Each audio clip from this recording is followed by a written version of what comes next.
Sino si Domingo Franco? Ano ang kanyang naging gampanin sa kasaysayan ng Pilipinas? Si Domingo Franco ay isa sa 13 martir na binitay sa Bagong Bayan noong 11 ng Enero taong 1897. Si Domingo Franco ay isinilang sa Mambusaw, Capiz noong ika-4 ng Agosto taong 1856. Siya ay pangatlo sa 6 na anak ng mag-asawang Juan Franco, na isang abogado, at si Riaca Tuason na mula sa pamilya ng mga nagbebenta ng lupa. Siya ay lumaki sa Maynila kaya doon na rin siya nakapag-aral ng kolehiyo kung saan natanggap niya ang diplomang Perito Mercantil sa Ateneo Municipal de Manila sa Intramuros. Ipinagpatuloy niya ang kanyang pag-aaral kung saan kumuha siya at nagtapos ng abogasya sa Universidad ng Santo Tomas. Sa Universidad ng Santo Tomas niya nakilala ang mga kapwa-estudyante na sina Apolinario Mabini at Jose Rizal. Noong 1881, ikinasal siya kay Concepcion Gonzales, na anak ng isang kapitan ng Guardia Civil. Pagkatapos may kasal, tumira silang mag-asawa sa Kalye Nagtahan malapit sa Ilog Pasig at naging kapitbahay nila dito sina Ambrosio Rianzares Bautista, Moises Salvador, at Benedicto Nadjaga. Upang may taguyod ang binubuong pamilya, nagtayo siya ng isang negosyo kung saan nagbebenta siya at gumagawa ng tabako at sigarilyo.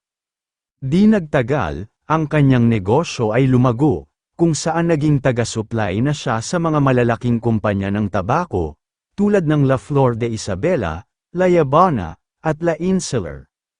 Sa kabila ng pagyaman, naakit siya sa mga kaisipang liberal at sumapi sa lohiya nilad ng mga mason.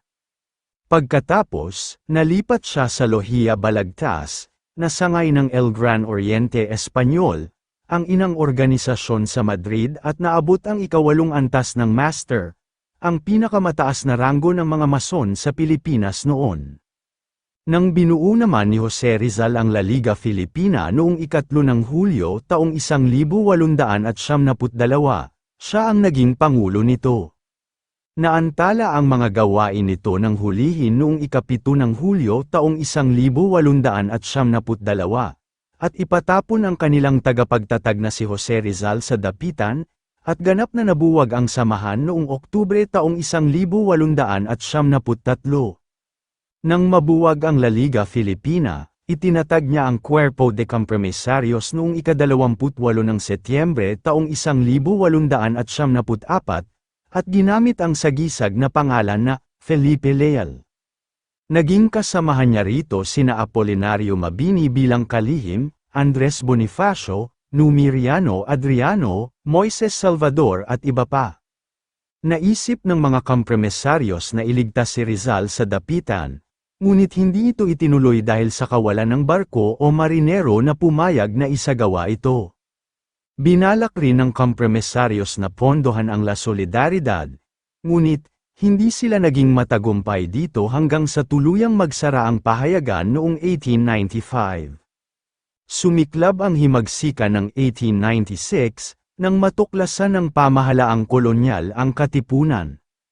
Noong ika-19 ng Setyembre taong 1896, inaresto siya at dinala sa Fort Santiago kung saan pinahirapan siya ng 3 buwan. Matapos ay nilitis siya at ang iba pang mga inaresto ng hukumang militar, sa kasamaang palad, siya at ang iba pa ay napatunayang may sala sa kasong pagtataksil at rebelyon at hinatulan ng kamatayan. Noong ika-11 ng Enero taong 1897, siya ay binitay sa pamamagitan ng pagbaril kasama ng 12 pang mga kababayan sa Bagong Bayan na sina Numeriano Adriano, Moises Salvador, Francisco Rojas, Luis Enciso Villarreal, Jose Dizon, Lieutenant Benedicto Nadjaga, Corporal Jeronimo Cristobal Medina, Antonio Salazar, Ramon Padilla, Faustino Villaruel, Braulio Rivera, at Eustaquio Manialac, na nakilala sa tawag na 13 martir ng Bagong Bayan. Kung kayo ay aking tatanungin, anong masasabi ninyo sa talambuhay na ito, mag-comment lang. So, ayun lamang ang talambuhay natin ngayong araw, sana ay may natutunan kayo. Huwag na rin kalimutang mag-like at mag-subscribe para maging updated sa mga panibagong video. Maraming salamat po.